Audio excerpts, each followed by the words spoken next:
இப்படிப்பட்ட ஒரு மனுஷனோட படம் வந்து நான் வந்து பரியேறும் பெருமாள் படத்தை வந்து தேட்டரில் போய் பார்க்குறேன். அ கடைசி சீட்ல உட்காந்து பார்க்குறேன். ஃபர்ஸ்ட் ஹாஃப் முடிஞ்சோனே நான் முதல் வரிசையில உட்காந்து இப்படி அண்ணாந்து பார்த்தேன் அந்த படத்த. அவ்வளவு நெருக்கமா இருந்துச்சு. முன்னாடி சொல்லியிருக்கேன் சில இடங்கள்லயும். அந்த மனிதரோட பயணிக்கணுங்கிறது ரொம்ப ஆசை. அப்புறம் கர்ணன் படத்தில நடிக்கிறோம்.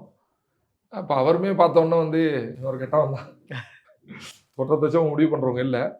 அதுக்கு முன்னாடி என்ன மாரி படங்கள் பண்ணியிருக்கோன்னு அவங்க பார்க்கும்போது, இவனுக்கு ஒரு போலீஸ் வேஷம் சரியா இருப்பான்.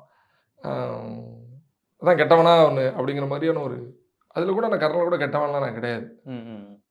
ஒரு போலீஸ்கார ஒரு தோற்றமா ஒரு நல்ல கதாபாத்திரமா தான் ம், ம். ரொம்ப முக்கியமான கதாபாத்திரமா தான் குடுத்திருந்தாரு. அருவிக்கு அப்புறமா. அதுக்கப்புறமா அவர் கூட நெருக்கமா நம்ம பயணிக்கிறோம், தொடர்றோம்.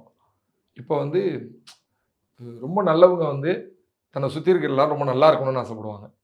அப்படி அவர் வந்து ஒரு நல்ல மனுஷன். நான் நல்லா இருக்கணும்னு ஆசைப்பட்டாரு. நான் நல்லவன்னு அவர் பயங்கரமா நம்புனாரு. நான் ஓகே. கொஞ்சம் நல்லவன் தான்.